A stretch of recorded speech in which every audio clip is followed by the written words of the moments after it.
It's 93.3 WRFR, Rockland, Maine, rocking out with Munky from KoRn. Hey, what's up? And we're rocking it here. I'm going to do a little short interview. He's going to be rocking tonight in Lewiston, Maine.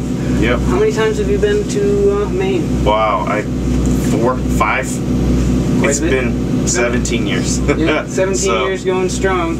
We've been, man, we started about a month and a half ago, and we started in Alaska. Yep. We went from Alaska through Canada, from Canada to New York, then we went to South America. Wow. So now we came back through Florida, North Carolina. We flew home a few days ago, filmed a video for the new song, Oildale. Oildale.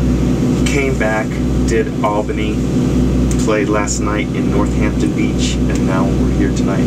Awesome. So tomorrow I get to go to New York City, which I have a house. I have a loft there that I can go and take a day off, man. Days off are things that artists always need.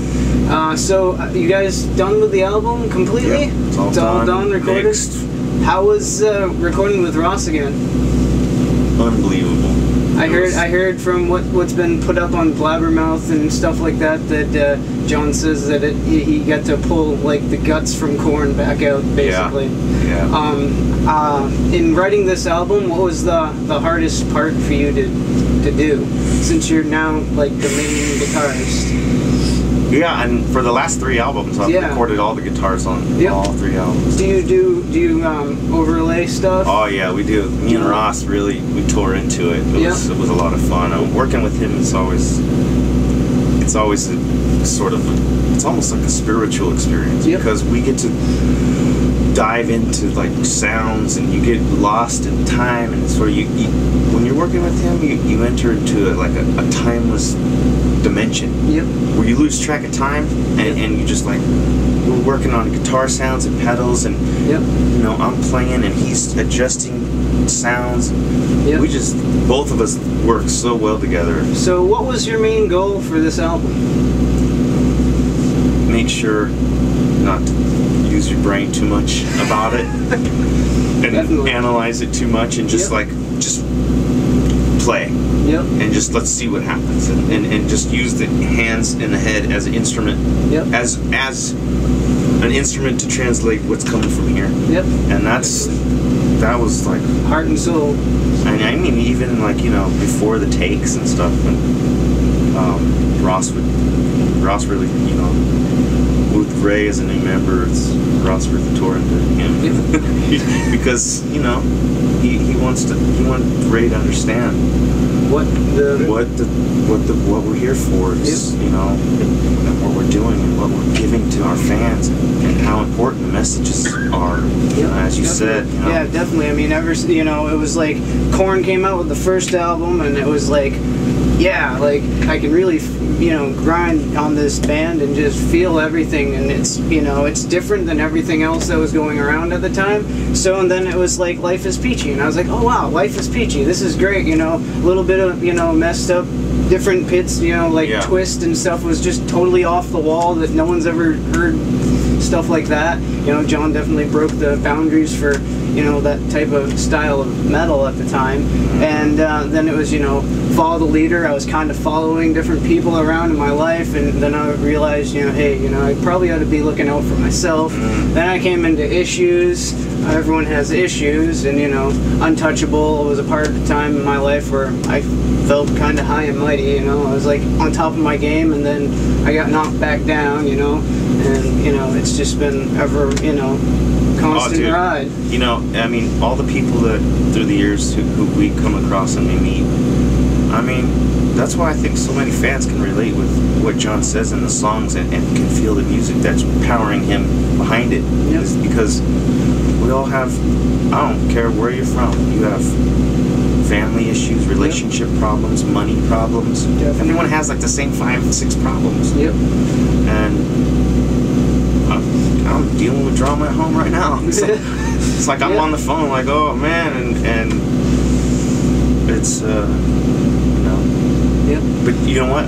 If you're doing what you love to do, yep. as ringtone, little psycho stick for you, the right beer on. song. That's cool.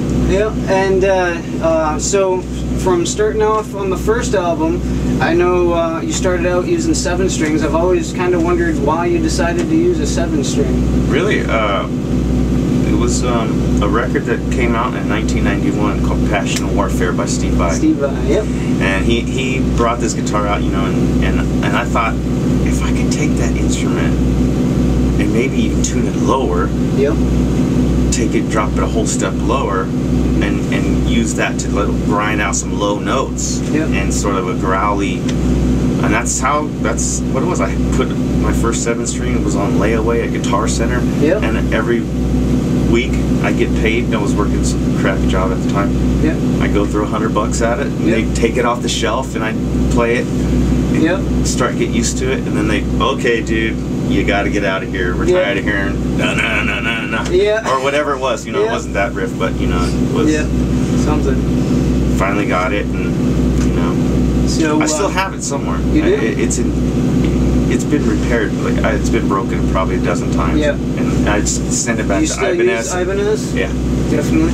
Awesome. So I know you have your own signature series. Is that what you're mainly using? Yeah, that's what I've been using on stage. It's like a sun. I have a new one coming out. It's like a Sunburst. Oh, sweet. It's based on the one I play now. Yep. Which is like a white pick guard. It's yep.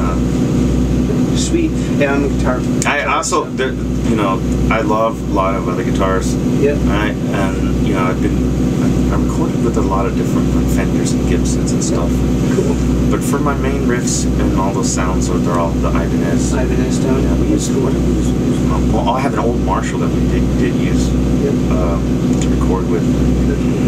That and I think Lisa. Yeah. Cool. Oh, and VHT actually. Yeah. Not VHT. EDH. Yep, the Eddie Van Halen. Yeah. Yep. That thing. Ross brought that in. Yeah. Ross brought that in. He's like, check this out. I was like, ooh, dude, this is rad. That's cool. That's cool. Rocking out, kind of a little old school style. Yeah, it's all analog. Eddie Van Halen a little bit. I love Eddie Van Halen, dude. The first time I ever heard Eruption. Yep. I didn't understand. I was like 10 years old. Yep. Right on. I couldn't.